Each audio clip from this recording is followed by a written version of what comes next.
आणि देशभरामध्ये त्याचबरोबर राज्यामध्ये सर्वत्र लोकसभेचा धुरळा उडतोय। त्या संदर्भातल्या टॉप 9 घडामोडी पाहूया। संविधान मान्य आरक्षणाला संघाचं समर्थनच, विरोध नाही। समाजामध्ये जातीयवाद आणि आरक्षणाची जोपर्यंत गरज तोवर संघाकडून आरक्षणाला समर्थन, मोहन भागवत यांचं मोठं वक्तव्य। आता आरक्षणावरून कुणालाही विनंती करणार नाही, पण आरक्षण मिळालं नाही तर विधानसभेच्या आखाड्यामध्ये उतरणार आणि सर्व 288 जागा लढवणार, मनोज जरांगेंचा इशारा। महाराष्ट्रामध्ये उद्या आणि मंगळवारी मोदींच्या एकूण 6 सभा, सोलापूर, सातारा, पुणे, माढा, धाराशिव त्याचबरोबर लातूर या ठिकाणी पंतप्रधान मोदींच्या सभा। पुण्यातील सभेला अमित ठाकरे देखील उपस्थित राहणार।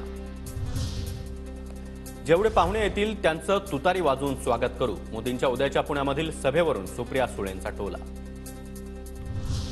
तर माझ्या लोकसभा मतदारसंघामध्ये सगळीकडे MIDC, सुप्रिया सुळे यांचं अजित पवार यांच्या टीकेला जोरदार प्रत्युत्तर।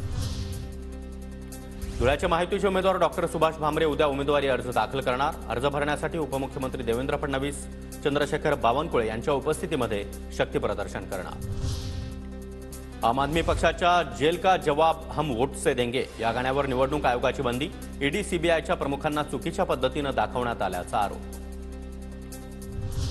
रत्नागिरी सिंधुदुर्गचे वंचितचे उमेदवार मारुती जोशी यांना नोटीस। निवडणूक आयोगाच्या खर्च नियंत्रण समितीला त्रुटी आढळल्यानं नोटीस। 48 तासांमध्ये सुधारित अभिलेख सादर करण्याचे देखील आदेश। महाविकास आघाडीचे उमेदवार निलेश लंके यांच्या सभेच्या बॅनरवर गोपीनाथ मुंडे आणि राजीव राजळे यांचा फोटो टाकल्यामुळे वाद। आचारसंहिता भंग केल्याची भाजपची निवडणूक आयोगाकडे तक्रार।